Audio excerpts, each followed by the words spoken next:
Hello बच्चों, कैसे हो आप? बढ़िया? आप बढ़िया तो मैं भी बढ़िया। आज से मैंने इस चैनल पर क्लास 10th और 12th की बोर्ड की प्रिपरेशन की क्लासेस शुरू की हैं, जिसमें से आज हमने क्लास 10th की मैथ्स के मोस्ट इंपॉर्टेंट एमसीक्यूज लिए हैं, जो कि हम आज करेंगे। पहला एमसीक्यूज है, संख्या के 144 के अभाज्य गुणनखंड में अभाज्य गुणनखंडों की घातों का योगफल ज्ञात किया है। क्वेश्चन बहुत बढ़िया है। इस क्वेश्चन को आप लोग जो है बहुत ही ध्यान से पढ़िएगा, तभी ये क्वेश्चन आपसे होगा। इसका हमें गुणनखंड निकालना है, तो 144 का हमें गुणनखंड निकालना है। तो ये हो जाएगा 72, 36, 18, 9, 3, 1। अब उन्होंने कहा है कि अभाज्य गुणनखंडों की घातों का योगफल निकालना है। मींस इसका ये है कि इनकी घात के फॉर्म में लिखना। दो की कितनी बार है? 1, 2, 3, 4। तो दो की घात जो है वो 4 होगी। उसी प्रकार से 3 की घात देखो 2 बार है, तो 3 की घात 2 होगी। अब इनके घातों का योग निकालना, यानी कि इसकी घात 4 है, इसकी घात 2 है। 4 और 2 6। इसका सही ऑप्शन जो होगा 6 होगा। ये बहुत बढ़िया क्वेश्चन है। इस क्वेश्चन को बहुत ध्यान से आपको करना होगा। चलिए बढ़ते हैं अगले क्वेश्चन की तरफ। अगला क्वेश्चन है, दिया गया लासा मतलब एलसीएम 132 288 का 31 68 है। तो कह रहा मासा यानी कि एचसीएफ 132 288 का कितना होगा। तो हमें पता है कि LCM into HCF is equal to पहली संख्या गुणे दूसरी संख्या।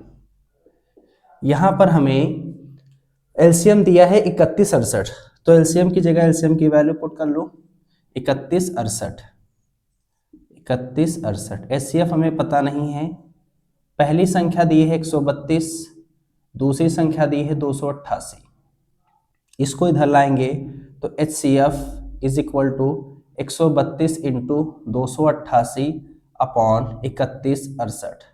अब यहाँ पर ये जो है ये 9 से कट जाएगा, तो 9 त्रिके 27, 9 दूनी 18। ये भी 9 से कट जाएगा, 9 त्रिक 27, 9 पचे 45, 9 दूनी 18। अब ये 32 से कट जाएगा, 32 से कम 32, 32 से कम 32, 32 से कम 32। 11 से ये कट जाएगा, 11 एक कम 11, 11 एक कम 11, 2 बचा, 11 दूना 22। तो हमारे पास जो एचसीएफ होगा वो आएगा 12, यानी कि जो करेक्ट ऑप्शन है वो होगा हमारे पास 12। चलिए अगले क्वेश्चन की तरफ बढ़ते हैं। नेक्स्ट क्वेश्चन है, यदि द्विघात समीकरण कह रहा है 3x square minus 12x plus m is equal to 0 के मूल कह रहा है बराबर है, तो कह रहा है m का मान कितना होगा। तो इसमें जो है मैं आपको बहुत से ढेर सारे कॉन्सेप्ट सिखाने वाला हूं। आपको पता है कि d की जो वैल्यू है अगर वो 0 से क्या होती है बड़ी, तो इसके मूल जो होते हैं वो होते हैं वास्तविक असमान, वास्तविक और असमान। अगर d की वैल्यू 0 के बराबर होती है, इक्वल टू में होती है, तो हमारे मूल जो होते हैं वो वास्तविक होते हैं और बराबर होते हैं।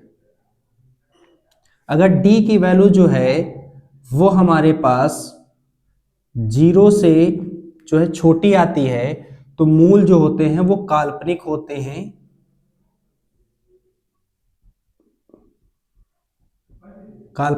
हैं या हम कह सकते हैं कि वास्तविक नहीं, वास्तविक नहीं।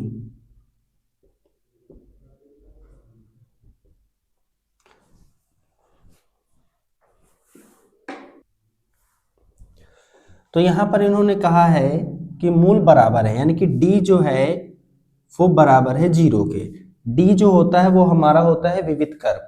विवित कर जो है उसका फार्मूला होता है B square minus 4ac is equal to 0। अब यहां पर हमारे पास ये है a, ये है b और ये है c। तो a की जगह पर हम रखेंगे b की जगह माइनस का 12 स्क्वायर माइनस 4 इंटू ए की जगह रखेंगे 3 और c जहां पर वहां रखेंगे m इज इक्वल टू 0। 12 का स्क्वायर जो होता है वो होगा 144 माइनस इसका जो होगा ये 12m हो जाएगा इज इक्वल टू 0। ये इस साइड चला जाएगा तो -12m इज इक्वल टू -144। अब माइनस से माइनस हटेगा तो ये m इज इक्वल टू हो जाएगा 144 अपॉन 12। ये और ये कैंसिल आउट हो जाएगा तो बचेगा 12, तो m इज इक्वल टू आ जाएगा 12। यानी कि जो हमारा ऑप्शन नंबर डी है इसका वो आंसर सही होगा। तो चलिए बढ़ते हैं अगले क्वेश्चन की तरफ। नेक्स्ट क्वेश्चन है समीकरण 5x² minus 3x plus 2 is equal to 0 के मूलों का योग ज्ञात करना है। ऑप्शन हमारे पास ये दे रखे हैं, तो हमें पता है मूलों का योग जो होता है, मूलों का योग या फिर योगफल जो होता है वो alpha plus beta is equal to minus का b अपॉन ए। यहां पर हमारे पास alpha plus beta minus b की वैल्यू यहां पर हमारे पास ये है, ए हमारे पास यहाँ ये है और सी यहाँ ये, तो x के बगल वाला b होता है, एक्स स्क्वायर के जो पास होता है वो a होता है, और जिसमें कुछ नहीं होता x लगा नहीं होता है तो वहां पर वो c होता है। तो b जो है हमारे पास होगा माइनस का 3। यहाँ पर ध्यान रखना b की वैल्यू चिन्ह के साथ रखनी है, सभी चीजों की वैल्यू उनके चिन्ह के साथ ही रखनी है, ऐसा नहीं बिना चिन्ह के आप लोग रखें। तो माइनस का 3 हो जाएगा और यहाँ पर a की वैल्यू है 5, तो यहाँ 5, तो alpha plus beta is equal to minus minus plus 3 upon 5, यानी कि मूलों का योग जो है वो हमारा ऑप्शन नंबर ए सही होगा, 3 अपॉन 5। चलिए बढ़ते हैं नेक्स्ट क्वेश्चन की तरफ। नेक्स्ट क्वेश्चन है बिंदु -3,5 की y अक्ष से दूरी क्या होगी।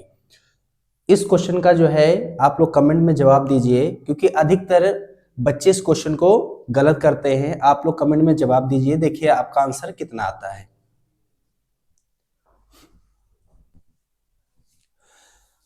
इसमें याद रखिएगा कि जब भी ऐसा क्वेश्चन आएगा, अगर ये y अक्ष से दूरी पूछ रहा होगा तो हमेशा x की वैल्यू बतानी है, अगर y अक्ष की पूछ रहा हो तो x की वैल्यू बता दो, अगर x अक्ष से पूछ रहा हो उसमें y की वैल्यू बता देना। तो यहां हमसे पूछ रहा है y अक्ष की वैल्यू, तो y अक्ष की वैल्यू, तो x की वैल्यू हमको बतानी -3, तो इसका सही जो आंसर होगा वो -3 होगा। चलिए बढ़ते हैं नेक्स्ट क्वेश्चन की तरफ। नेक्स्ट क्वेश्चन हमारे पास है कि बिंदुओं 2,3 और 4,1 के बीच की दूरी निकालनी है। तो दूरी का सूत्र हमें पता है कि दूरी is equal to √x2 minus x1 square plus y2 minus y1 square. यहां पर ये x1 होता है, ये y1 है, और ये x2 है, और ये y2 है। ऐसे मानकर यहां से फटाफट यहां पर उठा के वैल्यू रखिए और तब तक आंसर कमेंट में आप करिए। x2 की वैल्यू कितनी है भाई 4, x1 की वैल्यू कितनी है 2, इसका हम स्क्वायर करेंगे, प्लस y2 की वैल्यू कितनी है 1, माइनस y1 की वैल्यू कितनी है 3, इसका हम क्या करेंगे स्क्वायर।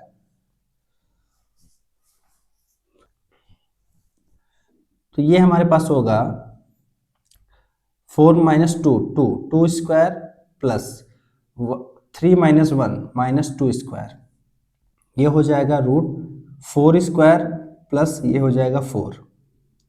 अब ये हो जाएगा 8, और 8 को हम लिख सकते हैं, 8 को देखिए 2 4 जा 8, 2 2 जा 4, 2 1 जा 2, जिसका पेयर बने वो बाहर, जिसका पेयर ना बने वो अंदर, यानी कि 2√2, यानी कि दूरी जो होगी बिंदुओं की वो 2√2 होगी, यानी कि ऑप्शन नंबर हमारा जो सी है वो सही ऑप्शन होगा। तो चलिए बढ़ते हैं नेक्स्ट क्वेश्चन की तरफ। नेक्स्ट क्वेश्चन है यदि tan theta is equal to 3/4 तो cos थीटा का मान कितना होगा। ऑप्शन हमारे पास ये दिया है, तो हमको सबसे पहले पता है कि लाल बट्टे क्या होता है कक्का, ये भाई साइन होता है, कॉस होता है, टैन होता है, कॉट होता है, सेक होता है, और ये कॉसेक होता है। टैन दिया है तो टैन कितना है भाई, टैन थीटा हमारे पास दे रखा है कितना, लंब बटा आधार। लंब कितना है सर, लंब हमारे पास है 3 अपॉन आधार हमारे पास है 4 4। यानी कि इसमें हम पाइथागोरस थ्योरम लगाएंगे ए बी सी। तो ये हमारे पास है 3, ये हमारे पास है 4, हमें कर्ण निकालना है। तो 3 का स्क्वायर आप कर लीजिए, प्लस आप 4 का स्क्वायर कर लीजिए और इस पर रूट लगा दीजिए।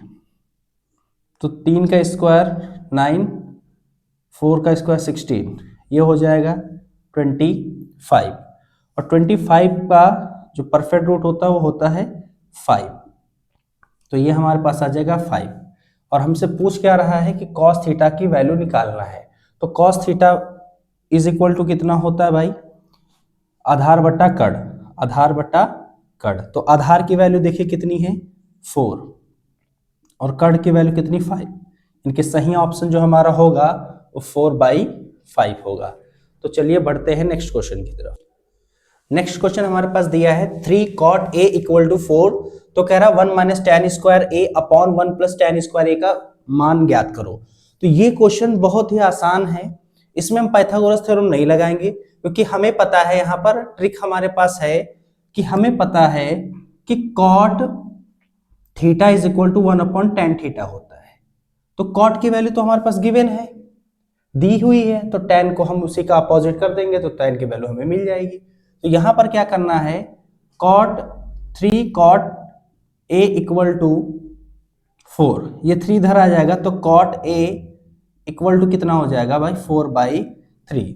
और यहां पर हम cot को लिख सकते हैं 1 upon tan a is equal to 4/3। तो ये जब पलटेगा तो tan a ऊपर चला जाएगा तो ये भी पलटेगा तो 3/4 हो जाएगा। तो tan a की वैल्यू हमारे पास मिल जाएगी और ये वैल्यू हम उठाकर इसमें रखेंगे तो हमारे पास मिलेगा 1 minus 3/4 whole of square, 1 plus 3/4 whole of square. इसका स्क्वायर खोलेंगे तो 1 माइनस 9/16 अपॉन 1 प्लस 9/16, ये यहाँ जाएगा 16 माइनस 9/16 अपॉन, ये यहाँ जाएगा 16 प्लस 9/16, 16 से 16 कैंसिल आउट हो जाएगा, 16 माइनस 9 आ जाएगा 7 और 16 प्लस 9 हो जाएगा 25। इनके राइट हमारा जो ऑप्शन है वो ऑप्शन ए है। तो चलिए बढ़ते हैं नेक्स्ट क्वेश्चन। नेक्स्ट क्वेश्चन है हमारे पास युगपत समीकरण x plus 2y is equal to 70 और 2x plus lambda y is equal to 35 का कोई हल नहीं है। इन्होंने कहा है इसका कोई हल नहीं है, तो कह रहे लेमडा का मान निकालिए। तो सबसे पहले हम पता होना चाहिए हमें इस तरीके के क्वेश्चन को लगाने के लिए, ऐसे कभी भी आपके पास क्वेश्चन आएगा तो आराम से आप लोग लगा सकते हैं। तो हमें पता होना चाहिए कि a1 upon a2 not equal to b1 upon b2 है। तो यानी कि इसका होता है अद्वितीय हल, इसका होता है अद्वितीय हल, या हम कह सकते हैं केवल एक हल, केवल एक हल। और यहां पर अगर रेखा की बात करेंगे तो यहां पर एक दूसरे को ये प्रतिच्छेदित करेंगी, यानी कि इसका जो है रेखा बनेगी प्रतिच्छेदित करेंगी, प्रतिच्छेद करेंगे। अगर हमारे पास a1 upon a2 is equal to b1 upon b2 is equal to c1 upon c2 दिया है, तो इसके जो होंगे अपरिमित रूप से अनेक हल, अपरिमित रूप से अनेक हल। अगर इसकी रेखा की बात करेंगे तो इसकी रेखा हमारे पास मिलेगी समपाती, यानी कि ये एक दूसरे पर ओवरलैप करती हुई नजर आएंगी, यहां पर हमें समपाती रेखा मिलती है। अगर हमारे पास I condition a1 upon a2 is equal to b1 upon b2 not equal to c1 upon c2, तो यहां पर हमारे पास होगा कोई हल नहीं, कोई हल नहीं। और जो रेखा हमारे पास होंगी वो समांतर होंगी, जो रेखा है वो हमारे पास समांतर होगी। ये हमें अच्छे से पता होना चाहिए क्योंकि बोर्ड परीक्षा में 100% इससे एक इस टाइप का एक क्वेश्चन तो बनना तय है।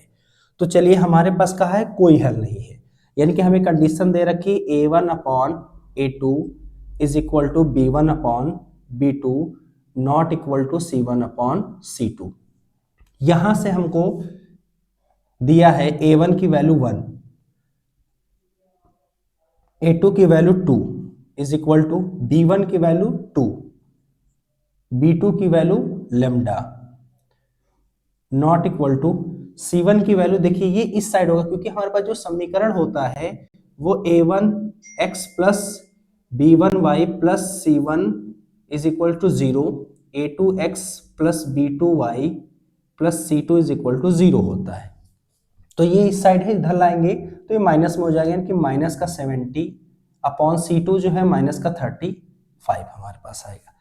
इनका कंपेयर करो, इनकी तुलना करिए, तो 1 upon 2 is equal to 2 upon lambda, तो ये हो जाएगा लेमडा इज इक्वल टू 4।